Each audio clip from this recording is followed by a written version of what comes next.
So Andrew and the gang are back for another episode of Who Has the Worst Take. They sure know how to say nothing and stand for nothing on the most recent episode of Flagrant.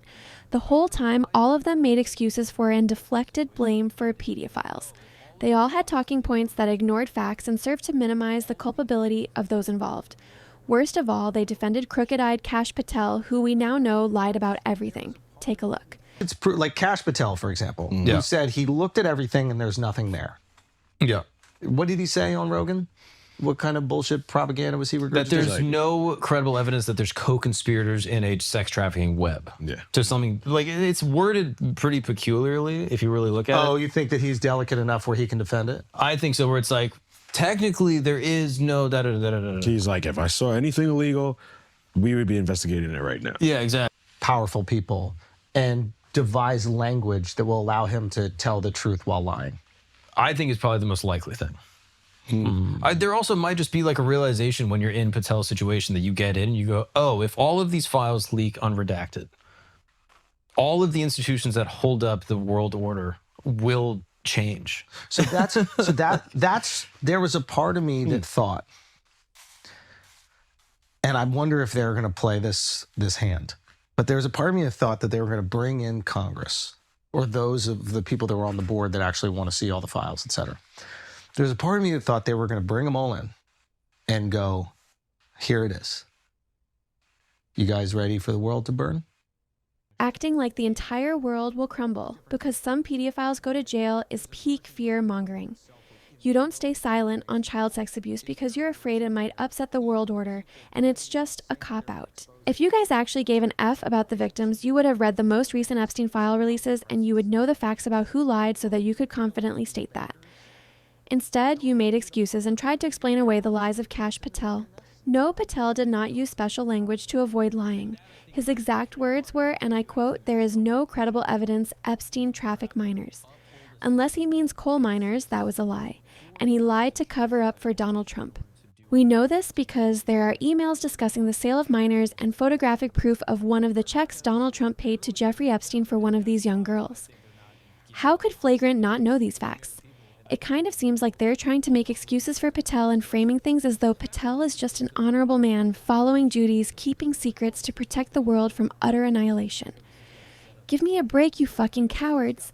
The facts are Patel lied because he only cares about women when it's white women he can harass for a dance at clubs.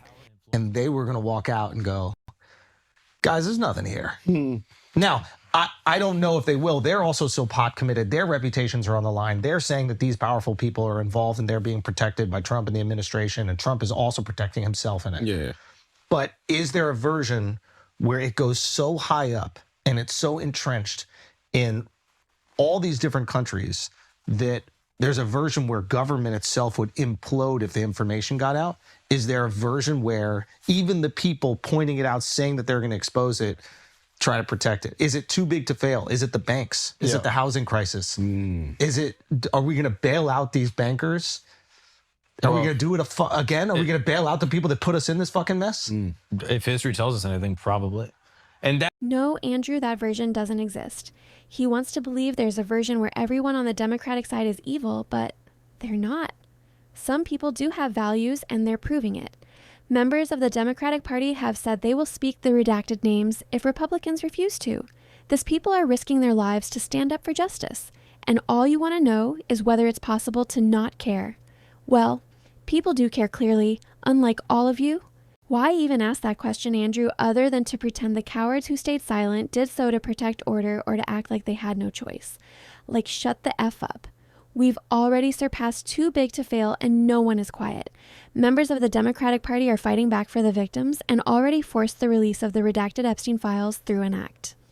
And that, I think, is the most frustrating part. And I think if you ask the American public in general, would you rather uphold a system that exists for the purpose of child sex exploitation in order to do all the nefarious deeds that need to get done? Or do you want to just tear down the whole system because it shouldn't exist in the first place? Burn Tear it down. shit. Everyone would say tear it down. Tear it down. And that's why I think they're not giving that as an option, because the American people, and I think people of the world, don't want to live in a system like this. Like, So, the fact that this exists at all, I don't think is an aberration from the system. People are like, oh, the system failed, I think this is exactly how the system was set up to function. Yeah, Like, and this we is just got privy to it. Yeah, this is a feature of it. It's not a bug. Like, this is built into how it works, is that you get a level of wealth, power, and influence, and you're able to operate outside of laws and regulation, any of that shit. Yep.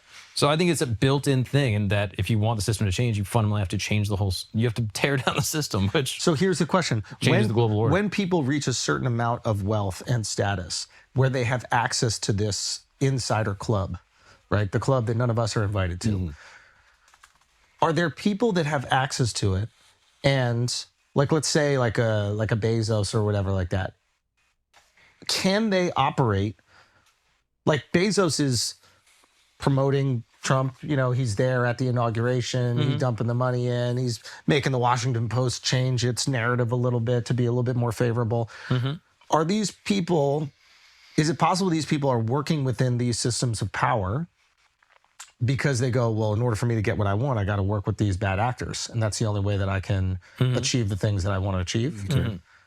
Is it possible that these people are doing it and know about the nefarious activities and are turning a blind eye to it?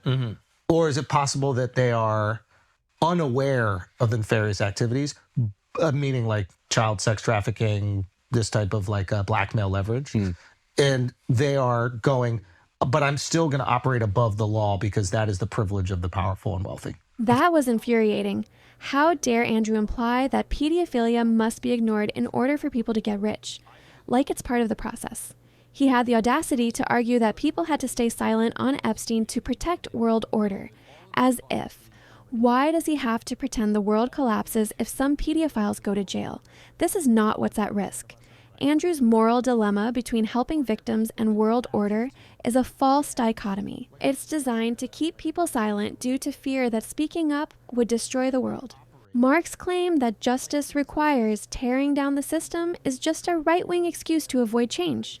We don't need to end the system to weed out specific monsters involved. Another false dichotomy. I don't know why they're so obsessed with making excuses for the wealthy who were involved with Epstein, but to say they were just greedy and not complicit or involved is vile. And for the record, not all billionaires are pedophiles, and there are some people who, no matter what level of wealth they reach, still maintain a level of empathy, so this is a total cop-out. They're trying to minimize the network around Epstein by blaming wealth instead of individuals.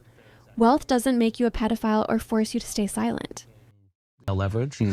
And they are going, but I'm still going to operate above the law because that is the privilege of the powerful and wealthy. I think it's all the above. And that every person probably has a different foray into it.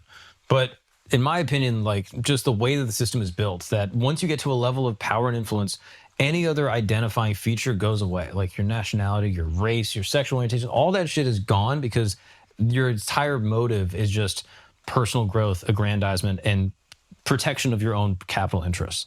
So you just get to a level where like none of that shit even matters. It's just all alignment. So who's aligned with making me more money? And is it Trump? Okay, well, I'm going to give him whatever he needs, and I'm going to stand behind him at the inauguration, and I'm going to cozy up. Exactly. And like all this other shit is just sort of like a flowery kind of moral veneer that you put on stuff to make it look like you're doing the right thing on the behalf of the people. Every episode of Flagrant now is just, how can we spin this so that Republicans are less culpable and Democrats are to blame? None of them actually give an F about anything important. Somehow they find the only irrelevant topics related to the Epstein files every time. The Flagrant crew clearly don't know what it means to have morals that aren't flexible.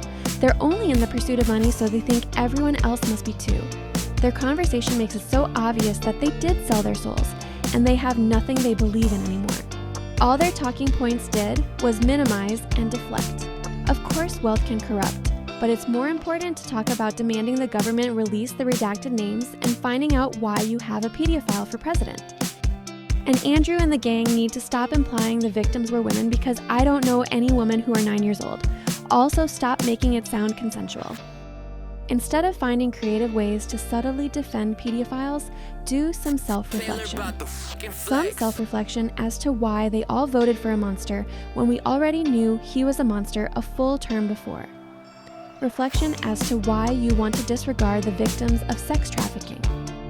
Stop justifying. Stop explaining away. Stop stop giving pedophiles outs and excuses.